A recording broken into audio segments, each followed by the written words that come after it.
దేశవ్యాప్తంగా petrol diesel రేట్లు అయితే రోజు రోజుకి పెరుగుతూనే ఉన్నాయి. సో కొద్ది రోజుల నుంచి ఏపీలో పెరగనప్పటికీ కూడా, ఏపీలోనే కాదు వివిధ రాష్ట్రాల్లో పెరగనప్పటికీ కూడా లీటర్ పెట్రోల్ ధర 112 రూపాయలకి తక్కువకైతే రావట్లేదు. సో 100 దాటేసింది. ఇక కిందకి దిగొచ్చేటువంటి పరిస్థితి అయితే కనిపించట్లేదు.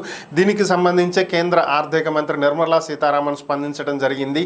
దేశంలో పెట్రోల్ డీజిల్ గ్యాస్ ధరలు తగ్గించాలి అంటే ఈ ఇంధనాలకు సంబంధించినటువంటి వాటిని ప్రస్తుతం వ్యాట్ కింద ఉన్నాయి, విలువ ఆధారిత పన్ను కింద ఉన్నటువంటి నేపథ్యంలో రాష్ట్రాలకు పన్నుల వెసులుబాటు ఉన్నటువంటి నేపథ్యంలో రాష్ట్రాలు ఎవరికి వారుగా వీటి మీద పన్నులు విధించుకోవడంతో ఈ రకంగా రేట్లు పెరుగుతున్నాయని, వీటిని జిఎస్టీ పరిధిలోకి తీసుకురావడానికి కేంద్రం సిద్ధంగా ఉందని, కానీ రాష్ట్రాలు కలిసి రావట్లేదని, రాష్ట్రాలన్నీ కూడా ఏకాభిప్రాయానికి వచ్చి జిఎస్టీ కౌన్సిల్లో ఈ పెట్రోలియం ప్రొడక్ట్స్ని జిఎస్టీ కిందకు తీసుకురావడానికి ఆమోదం తెలియజేస్తే వెంటనే అమలు చేస్తామని, ఈ పెట్రోల్ డీజిల్ గ్యాస్ వీటి ధరలను ఇప్పటికే నిర్ణయించడం జరిగిందని, వీటికి సంబంధించి జిఎస్టీ ఎంత వసూలు చేయాలి, రాష్ట్రాల వాటా ఎంత, కేంద్రం వాటా ఎంత, ఇలాంటివన్నీ కూడా విధానాలన్నీ ఖరారు చేసి ఉంచామని, కేవలం రాష్ట్రాలన్నీ కూడా ఏకాభిప్రాయంతో వీటిని జిఎస్టీ కిందకు తీసుకురావడానికి అంగీకరిస్తే ఈజీగా ధరలు తగ్గుదల పడతాయని,